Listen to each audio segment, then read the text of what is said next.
اعوذ باللہ من الشیطان الرجیم بسم اللہ الرحمن الرحیم۔ بات چل رہی تھی اس واقعے کے اوپر کہ جب حضرت موسیٰ علیہ السلام بنی اسرائیل کو لے کر نکلے ہیں تو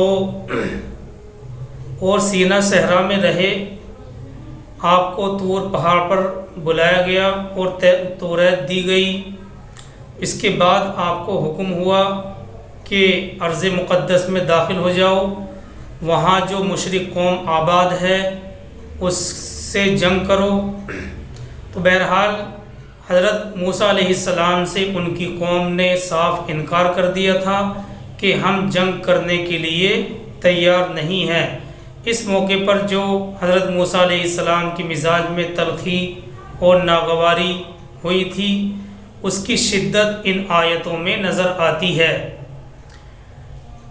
اور کیونکہ نبی سراپا شفیق اور مہربان ہوتا ہے، اور حقیقت یہ بھی ہے کہ رسول کا معاملہ اللہ کی طرح ہے، جیسے اللہ رؤوف الرحیم ہے اور ودود بھی ہے، لیکن ساتھ ہی ساتھ وہ عزیز ذو انتقام بھی ہے۔ اسی طرح رسول کا معاملہ بھی یہ ہے کہ شفیق اور رحیم ہونے کے ساتھ ساتھ رسول بڑا غیور ہوتا ہے دین کے معاملے میں، اور اس کو غلط کاری پر غصہ ہونا اور اس کے مزاج میں سختی کا ہونا یہ بات ضروری ہے۔ دیکھیے، ایک نقطے کی بات یہاں یہ سمجھنے کی ہے کہ بنی اسرائیل کے لیے پے در پے معجزوں کا ظاہر ہونا، معجزوں کے ظاہر ہونے نے ان کو سست پسند بنا دیا تھا۔ پیاس لگی تو چٹان پر حضرت موسیٰ علیہ السلام کی ایک ہی ضرب سے پانی کے بارے چشمے پھوٹ پڑے تھے۔ بھوک محسوس ہوئی تو منا سلوہ نازل کر دیا گیا۔ دھوپ نے ستایا تو بادل سائبان بن کر ساتھ ساتھ چل دیا۔ سمندر میں راستہ عصا کی ایک ضرب سے راستہ بن گیا۔ ان تمام معجزات لاڈ اور پیار کی وجہ سے ایسا محسوس ہوتا ہے، ان تمام معجزات اور اللہ کے لاڈ اور پیار کی وجہ سے ایسا محسوس ہوتا ہے کہ وہ آرام طلب بن گئے تھے، اور مشکل کی ہر گھڑی میں انہیں معجزوں کے ظہور کی عادت سی پڑ گئی تھی۔ بہرحال جنگ کے اس موقع پر انہوں نے دشمن کا سامنا کرنے سے صاف انکار کر دیا، اس بات کے باوجود کہ اس وقت ان میں کم سے کم 1,00,000 آدمی ایسے تھے جو جنگ کی صلاحیت رکھتے تھے۔ اور اس کے برعکس محمد صلی اللہ علیہ وسلم کی شریعت میں یہ حکمت ہے کہ نبی کی پوری زندگی میں اس قسم کا کوئی معجزہ نظر نہیں آتا ہے، بلکہ یہاں اسلام میں شریعت محمدیہ میں یہاں تو یہ نقشہ نظر آتا ہے کہ اے مومنین کی جماعت، تمہیں جو کچھ کرنا ہے اپنی جان دے کر، ایثار اور قربانی سے، محنت اور مشقت سے، بھوک جھیل کر، فاقے برداشت کر کے کرنا ہے۔ چنانچہ بنی اسرائیل کے برعکس رسول اللہ صلی اللہ علیہ وسلم کے ساتھیوں میں ایثار، قربانی، جرأت اور بہادری اور بلند ہمتی کا جذبہ زیادہ نظر آتا ہے۔ بنی اسرائیل کے برعکس رسول اللہ صلی اللہ علیہ وسلم کے ساتھیوں میں ایثار، قربانی، جرأت اور بہادری، بلند ہمتی کا جذبہ زیادہ نظر آتا ہے، جس کی واضح مثال جنگ بدر کے موقع پر حضرت مقداد رضی اللہ تعالیٰ عنہ کا یہ قول بہت مشہور ہے۔ صحیح بخاری کتاب التفسیر میں حضرت مقداد رضی اللہ عنہ فرماتے ہیں، یا رسول اللہ انا لا نقول لک کما قالت بنو اسرائیل لموسیٰ فاذهب أنت وربك فقاتلا إنا هاهنا قاعدون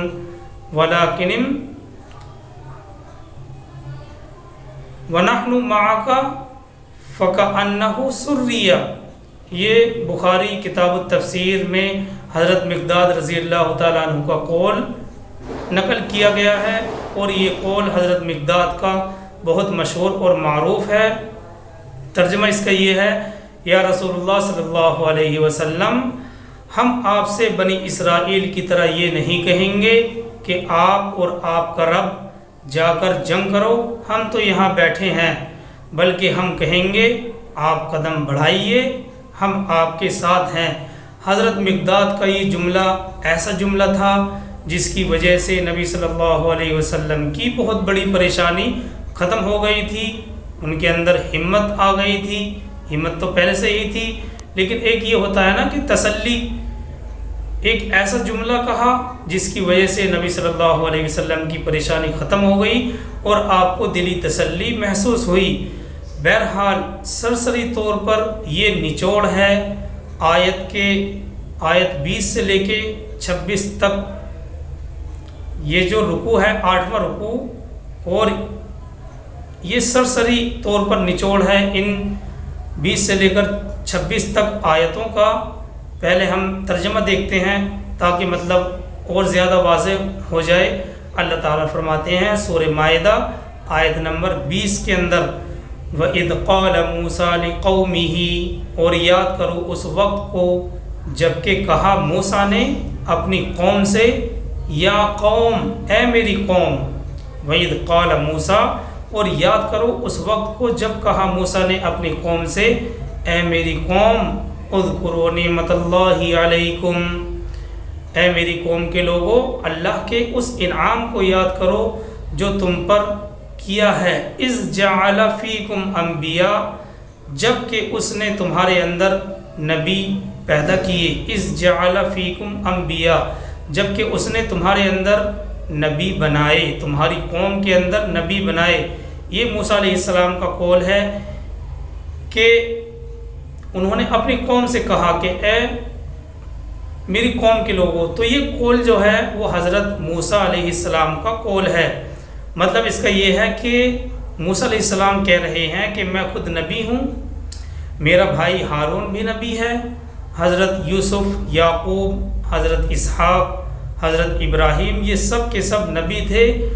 وَجَعَلَكُمْ مُلُوكًا، اور تمہیں بادشاہ بنایا۔ حضرت موسیٰ علیہ السلام اپنی قوم سے کہہ رہے ہیں وَجَعَلَكُمْ مُلُوكًا، اور تمہیں بادشاہ بنایا۔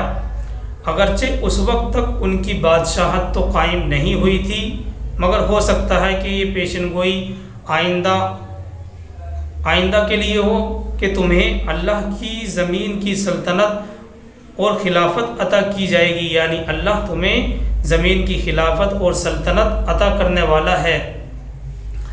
جیسا کہ حضرت داؤد علیہ السلام اور حضرت سلیمان علیہ السلام کے زمانے میں بنی اسرائیل کی عظیم الشان سلطنت قائم ہو گئی تھی۔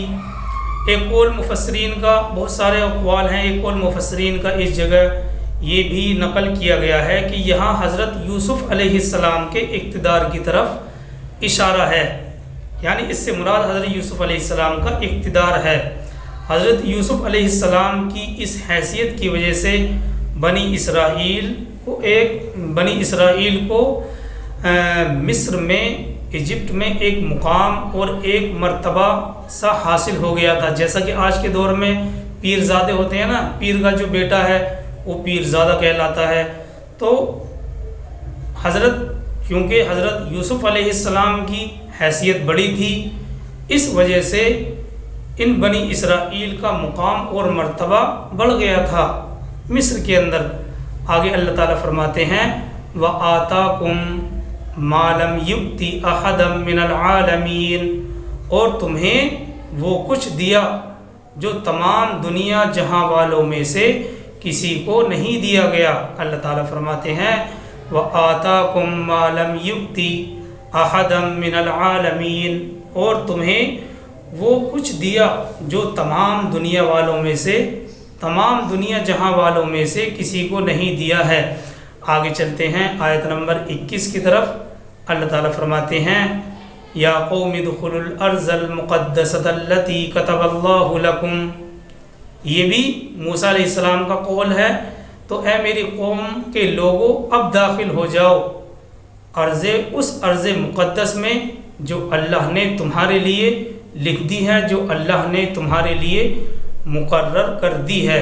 دونوں ترجمے کر سکتے ہیں، جو اللہ نے تمہارے لیے لکھ دی ہے، یعنی اللہ کا فیصلہ ہے وہ زمین تمہیں مل کر رہے گی۔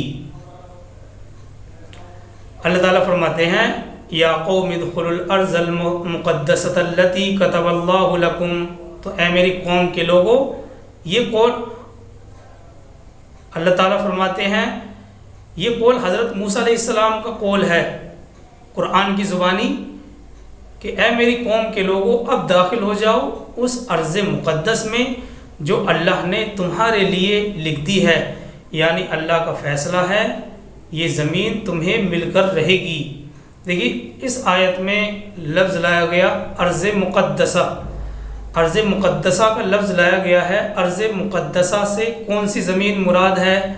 اس میں مفسرین کے اقوال، بہت سارے اقوال ہیں، اور بظاہر مفسرین کے اقوال میں تعارض ہے، لیکن اگر ہم غور سے دیکھتے ہیں تو معلوم ہوتا ہے کہ ان اقوال میں کوئی تعارض نہیں ہے۔ بعض نے کہا کہ بیت المقدس سے مراد ہے، ارض مقدسہ سے مراد بیت المقدس ہے، اور بعض نے شہر قدس اور ایلیا کو ارض مقدس کہا ہے۔ بعض نے شہر اریحا جو نہر اردن اور بیت المقدس کے درمیان ہے، اور یہ دنیا کا بہت پرانا شہر ہے۔ حضرت موسیٰ علیہ السلام کے زمانے میں اس کی عظمت کے عجیب و غریب واقعات نظر آتے ہیں، اور حضرت قتادہ فرماتے ہیں کہ ملک شام پورا ارض مقدس ہے، اور کعب آبار کہتے ہیں کہ میں نے اللہ کی کتاب میں غالباً توریت میں لکھا دیکھا ہے کہ ملک شام پوری زمین میں اللہ کا خاص خزانہ ہے، اور اس زمین میں اللہ کے مخصوص بندے رہے ہیں، اور اس زمین کو مقدس اسی لیے کہا گیا ہے کہ وہ انبیاء کا مسکن اور مستقر ہے۔ تو یہ ان تمام اقوال کا نچوڑ سامنے یہ آتا ہے کہ یہ ارض مقدس کسی ایک خطے سے تعلق نہیں رکھتا ہے، بلکہ اس کا رقبہ بہت بڑھا ہوا ہے، جیسا کہ بہت سی اسرائیلی روایت سے بھی معلوم ہوتا ہے۔ آگے اللہ تعالیٰ فرماتے ہیں وَلَا تَرْتَدُّوا عَلَىٰ أَدْبَارِكُمْ وَلَا تَرْتَدُّوا عَلَىٰ أَدْبَارِكُمْ، اور اپنی پیٹھوں کے بل واپس نہ پھرنا، فَتَنْقَلِبُوا خَاسِرِينَ، اگر تم ایسا کرو گے تو ناکام اور نامراد لوٹو گے۔ فَتَنْقَلِبُوا خَاسِرِينَ، اگر ایسا کرو گے تو نامراد اور ناکام لوٹو گے۔ اگلی آیت نمبر 22 میں اللہ تعالیٰ فرماتے ہیں قالوا یا موسیٰ ان فیہا قوما جبارین، قالوا یا موسیٰ ان فیہا قوما جبارین، جب حضرت موسیٰ علیہ السلام نے اپنی قوم کو داخل ہونے کے لیے کہا اور ان سے جنگ کرنے کے لیے کہا، تو انہوں نے بہانے تراشے اور کہا ان فیہا قوما جبارین، انہوں نے کہا اے موسیٰ اس میں تو بڑے زور اور لوگ مراد ہیں، یعنی ہم ارض مقدس میں کیسے داخل ہو جائیں؟ یہاں تو جو لوگ آباد ہیں وہ بڑی طاقتور اور زبردست ہیں، ہم ان کا مقابلہ نہیں کر سکتے ہیں۔ ان کو جن سے مقابلے کا حکم ہوا یہ قوم عمالقہ کے لوگ تھے، یعنی بنی اسرائیل کو جن سے مقابلے کا حکم ہوا تھا، اس قوم کا نام روایت کے اندر قوم عمالقہ آیا ہے، اور یہ قوم اپنی طاقت، شجاعت، بہادری، ڈیل ڈول میں بہت مشہور تھے۔ آگے اللہ تعالیٰ فرماتے ہیں وَإِنَّا لَن نَدْخُلَهَا حَتَّى يَخْرُجُوا مِنْهَا، اور ہم اس سرزمین میں داخل نہیں ہوں گے جب تک کہ وہ وہاں سے نکل نہ جائیں۔ وَإِنَّا لَن نَدْخُلَهَا حَتَّى يَخْرُجُوا مِنْهَا، بنی اسرائیل نے کہا اور ہم اس سرزمین میں داخل نہیں ہوں گے جب تک کہ وہ وہاں سے نکل نہ جائیں. فَإِن يَخْرُجُوا مِنْهَا فَإِنَّا دَاخِلُونَ. ہاں اگر وہ وہاں سے نکل جائیں گے تو پھر ہم داخل ہو جائیں گے. آگے چلتے ہیں آیت نمبر 23 کی طرف. اللہ تعالیٰ فرماتے ہیں قَالَ رَجُلَانِ مِنَ الَّذِينَ يَخَافُونَ. کہا دو لوگوں نے جو اللہ کا خوف رکھنے والے تھے. انعم اللہ علیہما. اور اللہ نے بھی ان دونوں پر اپنا انعام کیا تھا. دیکھیے یہ ساری قوم، ادھر تو حضرت موسیٰ علیہ السلام ہے، ادھر ساری قوم ہے. ساری قوم میں سے صرف 2 آدمی کھڑے ہوئے جنہوں نے حضرت موسیٰ علیہ السلام کی بات پر لبیک کہا. اسی چیز کو آیت نمبر 23 کے شروع کے حصے میں بتلایا جا رہا ہے. قال رجلان من الذین یخافون انعم اللہ علیہما. کہا 2 لوگوں نے جو اللہ کا خوف رکھنے والے تھے. انعم اللہ علیہما. اور اللہ نے بھی ان دونوں پر انعام کیا تھا. یہ 2 آدمی حضرت موسیٰ علیہ السلام کے شاگردوں میں سے تھے اور قریبی حواری تھے. ایک تو غالباً یوشع بن نون تھے جو حضرت موسیٰ علیہ السلام کے بعد ان کے جانشین بھی مقرر ہوئے تھے، اور گمان غالب یہ بھی ہے کہ وہ نبی تھے. دوسرا شخص قالب بن یکنہ تھے. دوسرے آدمی قالب بن یکنہ تھے. ان دونوں لوگوں نے اپنی قوم کو سمجھانا چاہا کہ بھئی ہمت مت ہارو، تھوڑا صبر سے کام لو. دیکھیے یہ جو واقعات بیان کیے جا رہے ہیں ان میں اکثر اگر ہم اس سے متعلق روایات دیکھتے ہیں تو اکثر روایات اسرائیلی روایت ہیں، اور روایات کا بڑا ہیر پھیر ہے. ان میں سے ہمیں صرف اتنا ہی معلوم کرنا ہے جس سے قرآن کے الفاظ کا مطلب ظاہر اور واضح ہو جائے. اور جو دیگر مفسرین ہیں انہوں نے بھی اس سلسلے میں بڑی احتیاط سے کام لیا ہے. بہرحال آگے چلتے ہیں. تو ہمیں اسرائیلی روایت سے اتنا ہی لینا ہے جتنا کہ ہمیں قرآن واضح ہو سکے اور قرآن کا مطلب سمجھ میں آ سکے. تو مفسرین نے بھی اس سلسلے میں احتیاط سے کام لیا ہے. بہرحال آگے چلتے ہیں. اللہ تعالیٰ فرماتے ہیں ادخلوا علیہم الباب. تم ان کے مقابلے میں دروازے میں داخل ہو جاؤ. ادخلوا علیہم الباب. تم ان کے مقابلے میں دروازے میں داخل ہو جاؤ. یعنی تم لوگ ایک دفعہ دروازے میں داخل تو ہو کر دیکھو، ان کا مقابلہ تو کرو، ان کا سامنا تو کرو. فَإِذَا دَخَلْتُمُوهُ فَإِنَّكُمْ غَالِبُونَ. اور جب تم ان میں داخل ہو جاؤ گے تو یقیناً تم غالب ہو جاؤ گے. وَعَلَى اللَّهِ فَتَوَكَّلُوا إِن كُنتُم مُؤْمِنِينَ. اور اللہ ہی پر بھروسہ کرو اگر تم مومن ہو. اگلی آیت 24 ہے.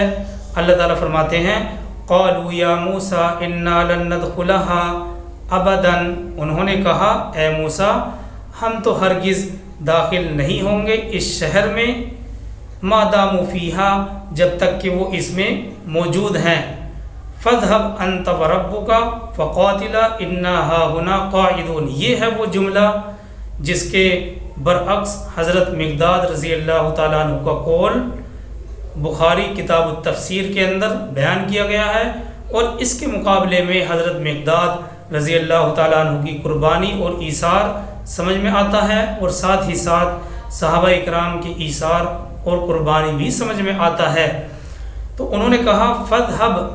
بنی اسرائیل نے کہا فَاذْهَبْ أَنْتَ وَرَبُّكَ فَقَاتِلَا إِنَّا هَاهُنَا قَاعِدُونَ. بس تمہارا رب دونوں جاؤ اور جا کر جنگ کرو. إِنَّا هَاهُنَا قَاعِدُونَ. ہم تو یہاں بیٹھے ہیں. یہ دیکھیے مقام عبرت ہے کہ اس قدر انعام، اس قدر نعمتیں حاصل کرنے کے بعد پتہ نہیں کیسے لوگ تھے. اللہ نے اس قدر انعامات کیے، نبی اور رسول سامنے موجود ہیں، اس کے باوجود اس طرح کے الفاظ